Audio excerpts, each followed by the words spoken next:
गुड़ घषा शिखी जाओ ऑनलाइन लो बाहर की सेतବେଳେ ଶାଶୁଘର ଯାଇକି ଶ୍ୱଶୁର ଶାଶୁର ଗୁଡ଼ ଘଷୁଥିବ ନା ସେମାନେ କହେ ଯାଅ ତୋ ବାପା ମା ବହୁତ କିଛି ଶିଖେଇ ପଡୁଛନ୍ତି ଝିଅ ତୁ ଆମର ବୋଉନି ତୁ ଆମର ଝିଅ ସେଇଭଳି କଥା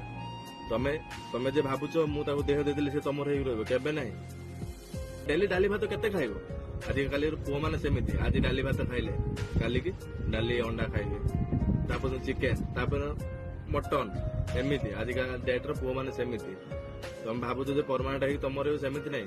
ତମେ ଯଦି ଲଭ୍ କରୁଛ ତମ ପାଖରେ ଯଦି ଭଲ ପାର୍ଟନରଟେ ଅଛି ତା ସହିତ ରୁହ ତାକୁ କେବେ ଦୂରେଇ ଦେବନି ଯଦି ସେଇଭଳି ପାର୍ଟନର ତମ ପାଖରେ ନାହିଁ ତାଠୁ 100 ଗୁଣ ଦୂର ରହିବାଟା ଭଲ ନିଜେ ଭାବ 100 ଗୁଣ ଦୂର ରହିବାଟା ତମ ପାଇଁ ଭଲ କାହିଁକିନା ତମର ଇଜ୍ଜତ ଯିବା ସହ ତମ ବାପା ମାଙ୍କର ବି ଇଜ୍ଜତ ଯିବ ମୁଣ୍ଡ ତଳକୁ ନ ଯିବ ଯଦି ମୋର ଏଇ ଭିଡିଓଟା ଦେଖି ତମ ଝିଅ ମାନଙ୍କୁ ଯଦି ଖରାପ ଲାଗିଥାଏ ଦୂରରୁ ତମକୁ ହାତ ଯୋଡ଼ିଲି ତମକୁ ଯେଟା ଠିକ ଲାଗୁଛି ସେଇଟା କର ସବୁବେଳେ